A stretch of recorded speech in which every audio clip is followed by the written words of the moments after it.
Hola, hola, bienvenidos todos de nuevo a Maestranza el Podcast. En esta ocasión, segundo episodio de este proyecto dirigido por Jorge Aray.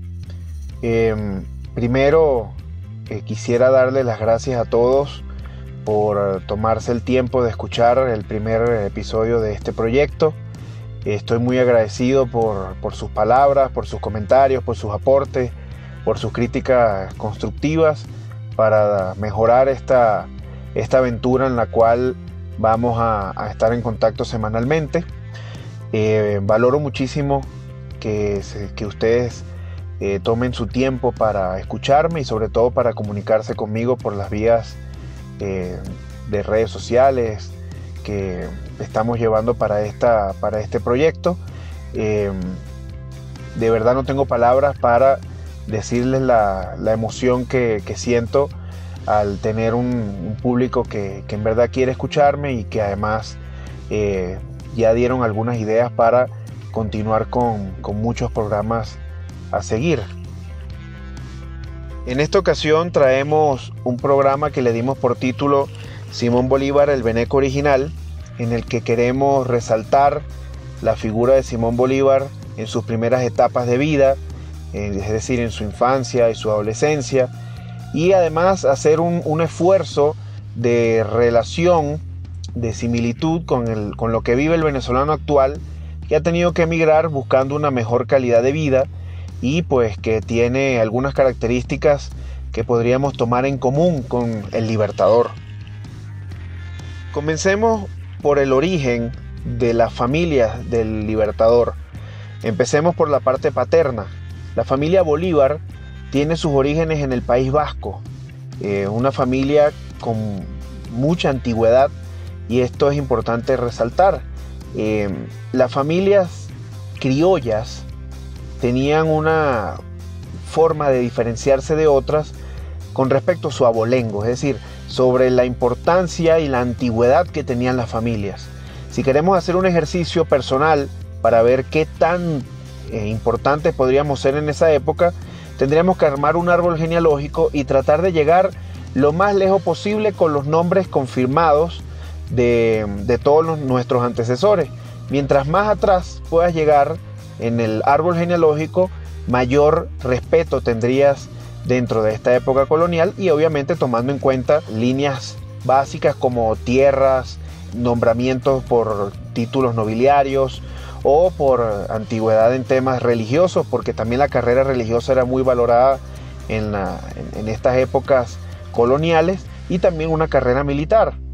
Por otra parte, tenemos la familia de la madre, la familia Palacios, que tiene su origen en el reino de Castilla y León, también una familia bastante antigua que por motivos de necesidades de aumento de poder económico y de acceso a tierras, viajan a Venezuela para aprovechar el desarrollo de la época de la colonización, en el que había muchos territorios, muchas tierras, muchas oportunidades para españoles de abolengo, en las que pudieran establecerse en estas tierras americanas para poder aumentar sus riquezas o tener una segunda oportunidad para desarrollar mejor sus capacidades económicas y tener una posición muy importante dentro de un espacio territorial.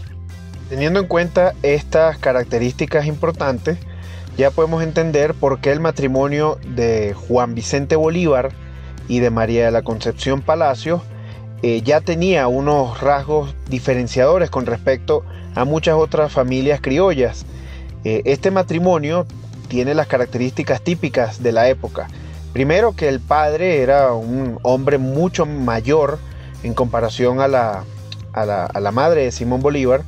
Había una diferencia cercana de 30 años de edad, y además dentro de este matrimonio nacieron 4 hijos. Uno, Juan Vicente Bolívar, María Antonia Bolívar, Juana Nepomuceno Bolívar y Simón Bolívar. También hubo otra hija de este matrimonio, María del Carmen, que murió al poco tiempo de haber nacido, y que, bueno, dentro de la historiografía venezolana no se le da mucha importancia por el lamentable suceso de de su fallecimiento a muy temprana edad. Esta familia Bolívar Palacios era una familia con mucho poder, ya que tenían una gran cantidad de tierras, tenían una gran cantidad de esclavos y además, como les indiqué anteriormente, sus antepasados tenían una fuerza que les daba la capacidad de diferenciarse con respecto al resto de los criollos. Pero este programa trata sobre Simón Bolívar, entonces comencemos a hablar ya sobre él directamente. Él nació el 24 de julio de 1783, era el segundo hijo varón del matrimonio Bolívar Palacios. Su vida estuvo marcada por una gran comodidad económica, por una gran holgura económica que le permitió poder cumplir con el proceso normal que tendría cualquier hijo de criollo con orígenes peninsulares y con capacidades adquisitivas, como si habláramos en términos actuales, que le generaron a él una facilidad para poder desenvolverse en los aspectos en los que pudo y en los que tuvo interés. Así que podemos ver que Simón Bolívar era un común entre sus iguales, entre los criollos. Además, no hubo nada raro el 24 de julio de 1783, el tiempo no se detuvo, el mundo no paró de girar porque naciera Simón José Antonio en la Santísima Trinidad. Entonces, ¿qué es lo que pasó para que nosotros pensemos que Bolívar es un ser cercano a un dios? Primero, la historiografía venezolana. Nosotros hemos elevado la figura de Bolívar a un nivel tan alto que se toma como traición a la patria hablar de manera objetiva o decir algún comentario que no sea históricamente aceptado sobre lo que fue o lo que creemos que fue Simón Bolívar. Hay otra forma de ver a Simón, que es el del líder militar y político intachable, el hombre que jamás cometió errores, cosa que no es cierto, aunque para eso vamos a dedicar otros episodios. Y tenemos la tercera, la romántica, que queremos ver a Bolívar como un hombre apasionado, un hombre enamorado, un hombre que fue capaz de estar con más de 200 mujeres, como la que pudimos ver en un video reciente que se hizo viral en redes sociales, en el que, bueno, estuvo haciendo gala de sus capacidades como espadachín. Hay muchas características que reflejaron personas que conocieron a Simón Bolívar y que reflejaron en algunas cartas o documentos, y otras que, bueno, yo asumo que pudieron ser así, tomando en cuenta su historia y todo lo que sucedió en sus éxitos y sus fracasos. Primero, tenemos una posibilidad de que Bolívar haya sido bastante creído, a pesar de ser bastante feo. Creo que cualquier persona que vea un cuadro de Bolívar, no la foto chimba esa que hizo el gobierno de Chávez, pero creo que podemos estar en conjunción todos de que Bolívar era un poco feo. Era un tipo astuto que abusaba de su viveza criolla. Esto es una característica típica del veneco. Y esto es algo que podemos ver en los comentarios en redes sociales de muchos países y de las naciones que hemos tenido que emigrar, que, bueno, queremos creer que somos demasiado vivos y en realidad lo que somos es abusadores. Además, Bolívar, como les había dicho en el episodio anterior, tiene una característica típica del venezolano, que es inmediatista. O sea, él quería que todo se hiciera rápido, de manera inmediata, efectiva y, sobre todo, con sus ideas principales. No quería o no le gustaba compartir mucho las opiniones de sus cercanos, y eso también generaba algo de molestia. Es decir, era muy autoritario, era bastante terco, no le gustaba dar su brazo a torcer, y eso lo vamos a poder ver en muchos de los sucesos que llevó a cabo en su época de militar y su época de político, su época presidencial de la República de Colombia, que, bueno, muchos llamamos Gran Colombia porque hubo un momento en la historia que se tuvo que diferenciar la Colombia actual de la Colombia creada por Bolívar, y, bueno, le pusimos un un nombre y le pusimos la Gran Colombia, pero en esa época se llamaba Colombia. Y además hay una característica que, bueno, se les decía que Bolívar era un buen bailarín, que con eso era que lograba ocultar su fealdad, y esto es una opción que pueden tomar muchos, que, bueno, aquellos que sean un poco feos, pues bailen bien, hablen un poco mejor, y creo que podrán conseguir bastantes conquistas en su vida. Otra característica que me gustaría presentar de una vez es que Bolívar tuvo la oportunidad de viajar por diversos países del mundo, o diversos estados, no digamos países, digamos estados. Estuvo en 2 oportunidades en Europa, conoció muchos países de Europa, entre ellos los que más resaltaron y de los que él obtuvo quizás un mayor aprendizaje. Podemos tener España, Francia e Italia, tomando en cuenta términos actuales.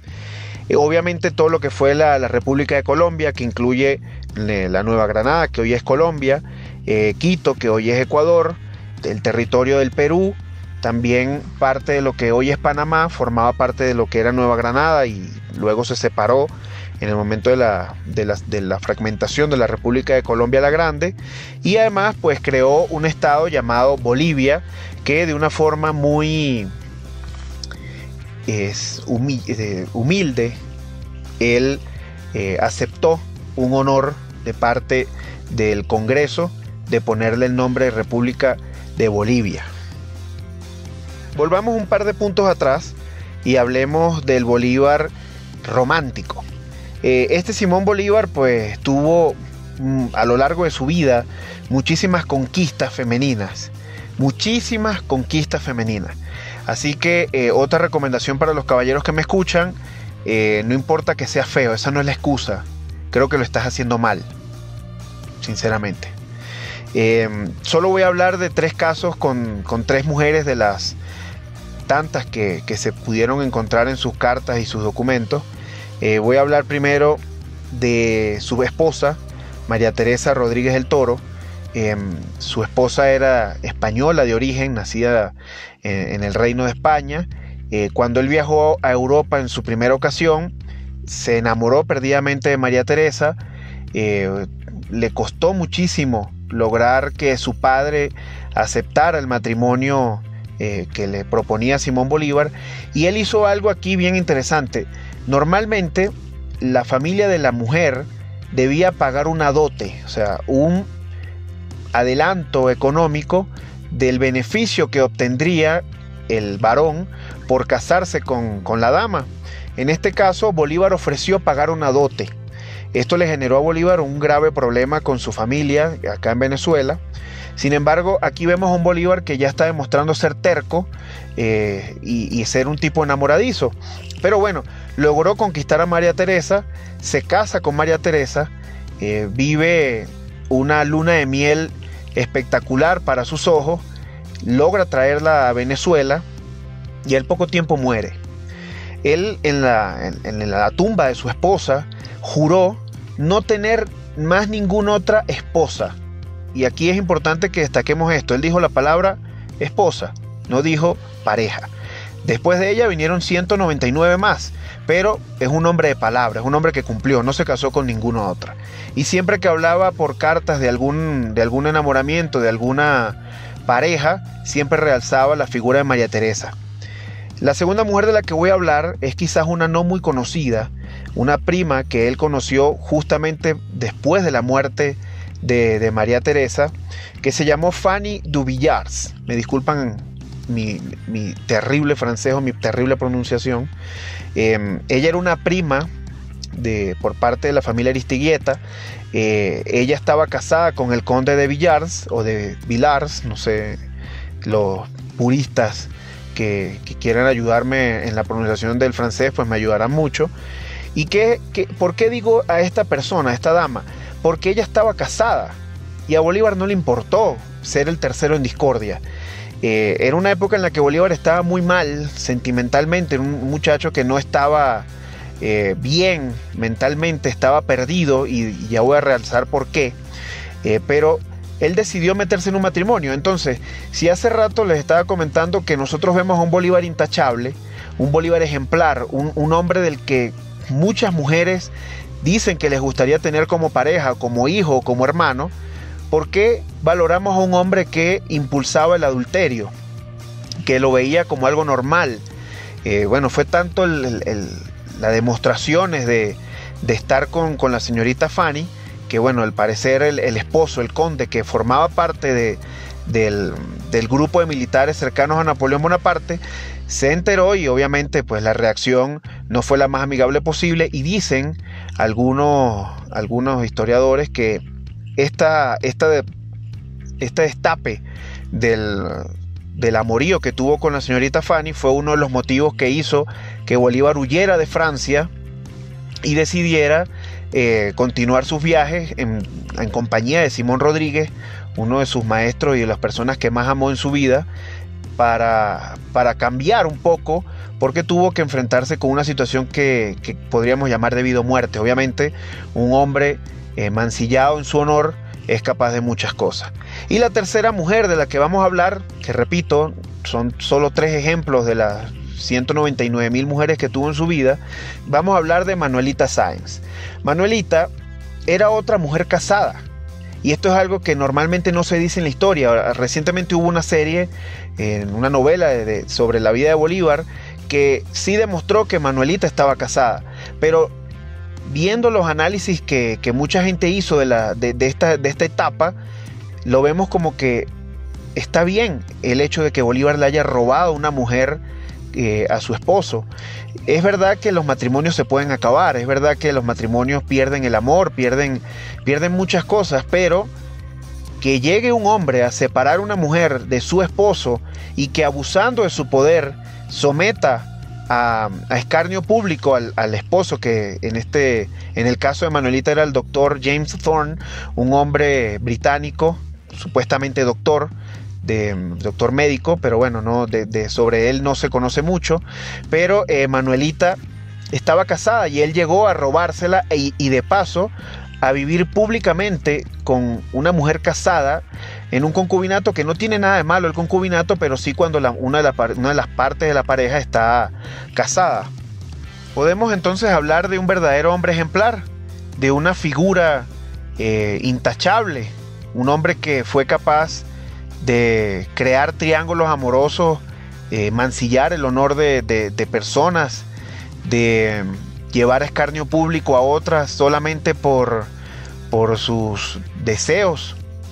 Lo dejo como un análisis muy personal y subjetivo. Otra de las cosas que podemos hablar en este primer episodio de Bolívar el Beneco original es que también él sufrió mucho en su vida. Bolívar, en su primera etapa como niño, como adolescente, le costó muchísimo vivir épocas de sufrimiento por pérdidas de personas de su familia que para él eran muy importantes. La muerte de un padre para cualquier ser humano es muy difícil y es un momento de un dolor muy alto. En la época de su primera infancia, en la primera parte de su vida, muere su padre, Juan Vicente. Bolívar era un niño muy pequeño que se quedaba sin la figura paterna, que era la que tradicionalmente iba a enseñar a sus hijos, sobre todo a los varones. Recuerden que estamos hablando de una época muy machista, o de preponderancia masculina, para no decir machismo y no estar mezclando términos que en la época no existían. Pierde Bolívar a su padre y él, de la mano de su madre, que María de la Concepción, tomó las riendas de la familia Bolívar Palacios de una manera muy respetable, porque lograr que una mujer dominara los territorios, los espacios, los esclavos, nunca olviden que Bolívar tenía esclavos, es algo admirable. Sin embargo, al poco tiempo del deceso de su padre, a los pocos años, muere su madre también, y Bolívar queda completamente desamparado de una guianza paternal y maternal que lo pudiera llevar por el camino de los valores de la familia. Él vivió un tiempo también con su abuelo Feliciano Palacios, el abuelo materno, quien también falleció al poco tiempo. Es decir, Bolívar, en un espacio de tiempo muy pequeño, vivió la muerte de 3 figuras muy cercanas, a las que él quería mucho, a las que él valoraba, y pues tuvo que pasar a manos de de su tío Carlos Palacio, con el que no se la llevó bien. Esa figura del tío trató de someter a Simón Bolívar bajo las líneas normales, entre comillas, de la época que ellos estaban viviendo.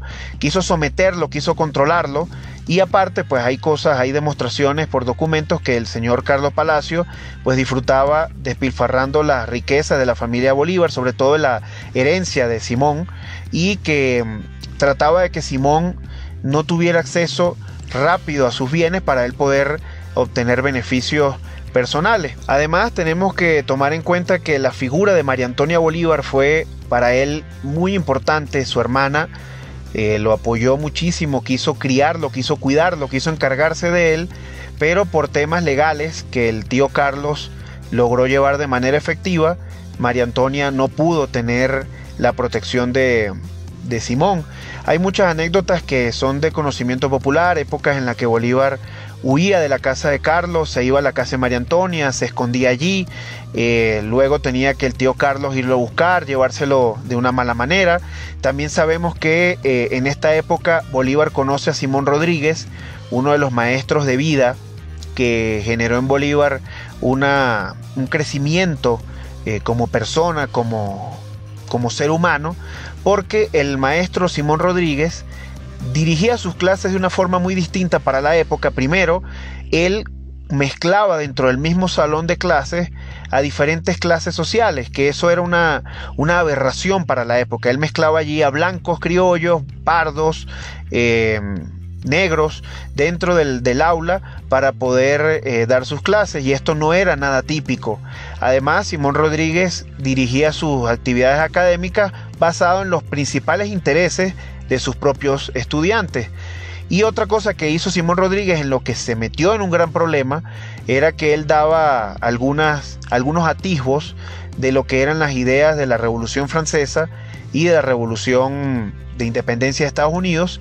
Hablaba de libros prohibidos para el reino español, y además parece que él formó parte de conspiraciones en contra del reino español en la Capitanía General de Venezuela, que lo terminaron obligando a huir de los tentáculos del poder español para poder sobrevivir. Y aquí tenemos otro hecho importante. Bolívar, al estar muy unido con su maestro Simón Rodríguez, tuvo que sufrir también el abandono, entre comillas, de su maestro por temas políticos. Entonces, Bolívar vivió en esta primera infancia muchas pérdidas que no solo se traducen en pérdidas por muerte, sino también por vacíos de contacto, como pasó con Simón Rodríguez. Y esto también debemos tomarlo en cuenta para poder analizar por qué Bolívar tenía estas características de la personalidad que lo hicieron convertirse en el hombre que todos conocemos. Luego vive una época en su primer viaje en Europa, como les relaté, en la que su tío Carlos quería que él obtuviera un título nobiliario para realzar más la figura de la familia Bolívar y Palacios dentro del territorio de lo que se conoce hoy como Venezuela. Sin embargo, Bolívar se enamoró, se casó, y esto le dio derecho a tener acceso a sus bienes y a su riqueza, cosa por la que el tío Carlos no estaba nada contento.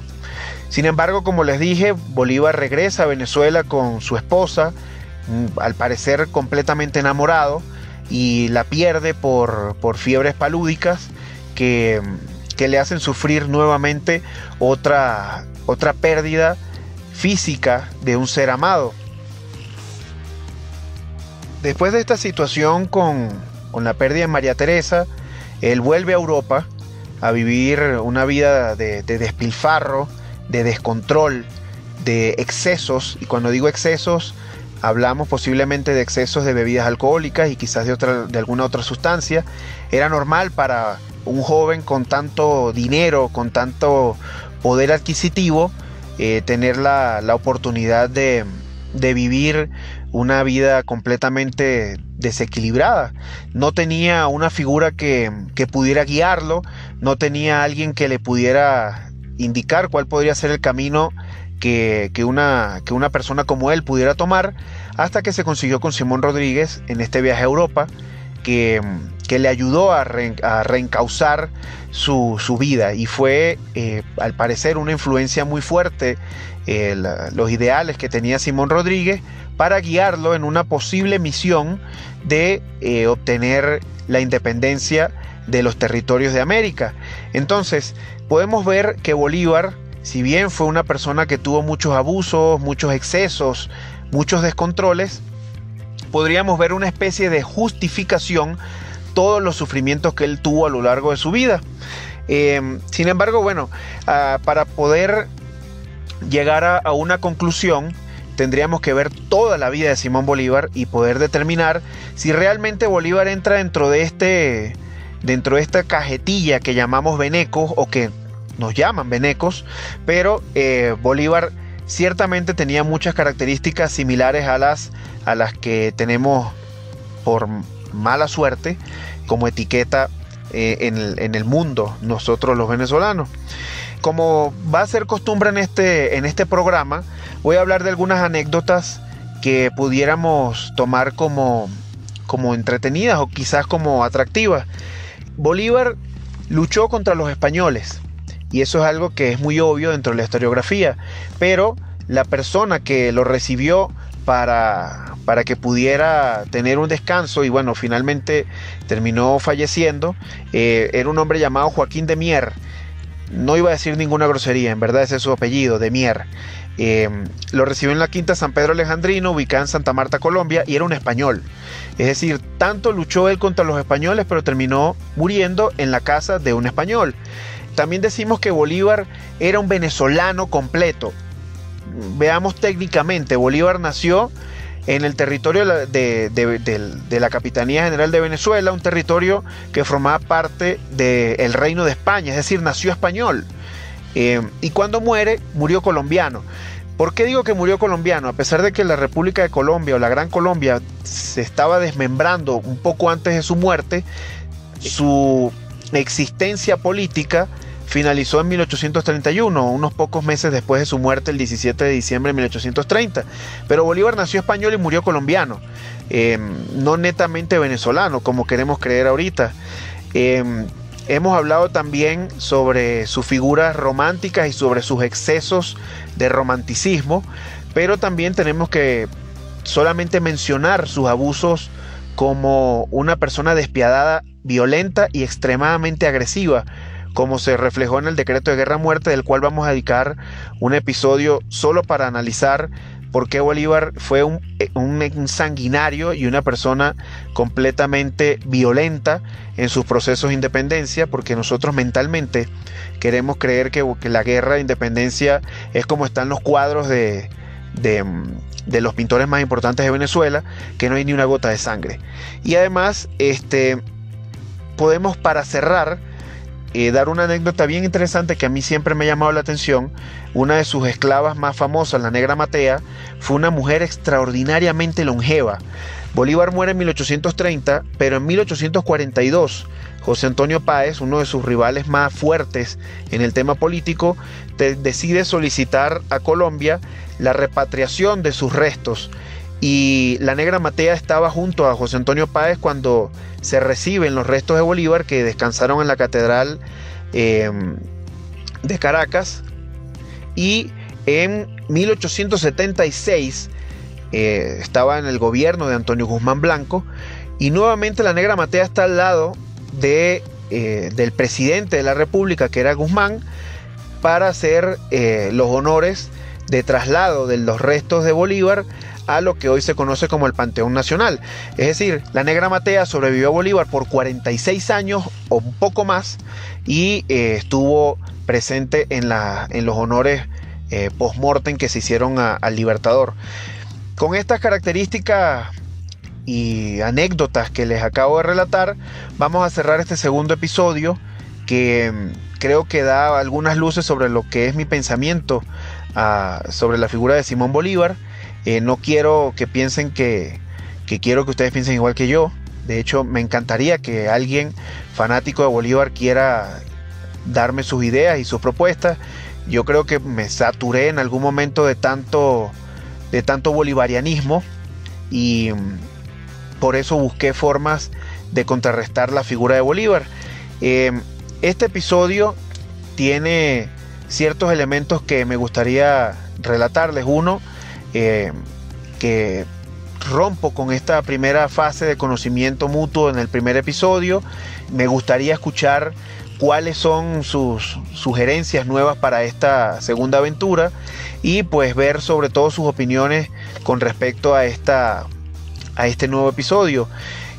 Como cierre, quisiera dejarles una reflexión que sería bien interesante debatirla. ¿Es realmente Bolívar la figura venezolana más importante? ¿Es verdaderamente Bolívar un reflejo del venezolanismo?